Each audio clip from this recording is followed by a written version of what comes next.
Hey, Bob Filka here for the Friday Finish the week of January 29th. It's February. Happy Groundhog's Day.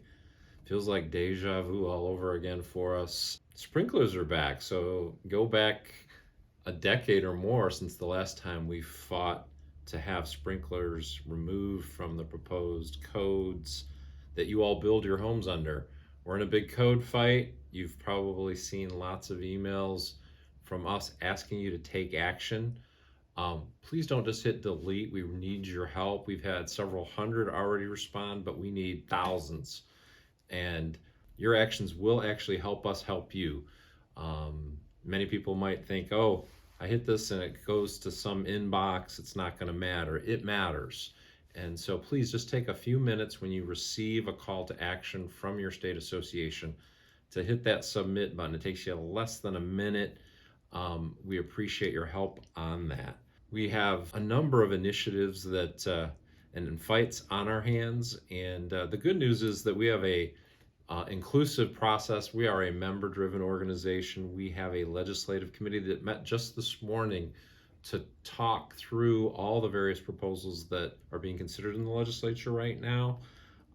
Each local association has a representative on that committee, so don't ever hesitate to reach out and find out who that is in your area if you want to learn more about what's going on with your state association and the advocacy work that we do for you. With that, I want to turn things over to our EVP of Government Relations, Dawn Crandall. She's going to give you a quick update on what's happening downtown here in Lansing. Dawn. Thanks, Bob. And it's February. The House was not in session this week, so it was pretty quiet downtown, and the Senate only had one session day on Thursday. The big news is our legislative committee met today for about 2 hours and talked all the things. We looked at the 2024 legislative lay of the land. As you may recall, the House is currently at a 54-54 split, with the general election in House District 13 and 25 taking place on April 16th, when we expect that the House Democrats will be back to 56 and House Republicans will still be at 54. We talked about our 2023 accomplishments briefly, which was the TIF legislation that now allows recapture for residential. So we're very excited about that, and the $5 million that we were able to get in this year's budget for local communities to improve their zoning regulatory world to be housing friendly, and they can get a $50,000 grant on that. Not sure if you watched the governor's State of the State, but we walked away with Build Baby Build.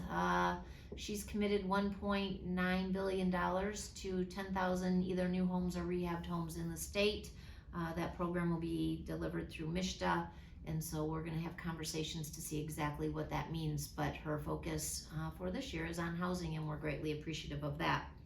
We talked about 2024 legislative issues. So Fix My State is looking to develop a funding source for $3.9 billion annually for our state's infrastructure. We are part of that coalition and at the table because, as you know, if you're not at the table, you are on the menu. And we want to make sure that as they're looking at increasing revenue, that it's not going to impact the cost of housing. We looked at potential code implications and what that was going to look like for the industry, along with utility issues, which are still kind of a hang up for you all trying to get hookups to your new builds.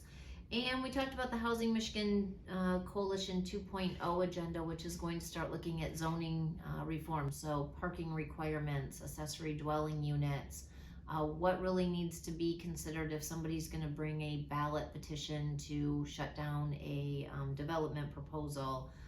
So stay tuned on all of that. Representative Aragona has come to us with an idea for third-party inspections. We're going to move forward and continue conversations with him on that as well.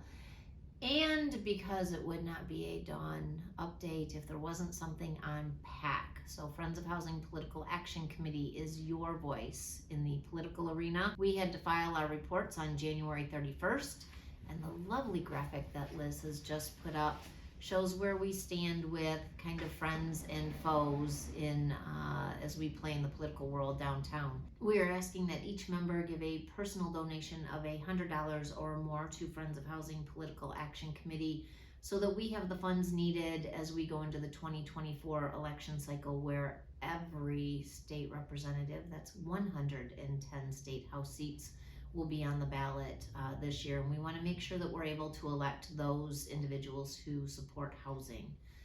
If you have any questions, as you know, you're always free to reach out and contact me either by email or on my cell phone. I hope you have a great weekend. And that's a wrap for the Friday Finish. Have a great weekend, everybody, and we'll see you next week.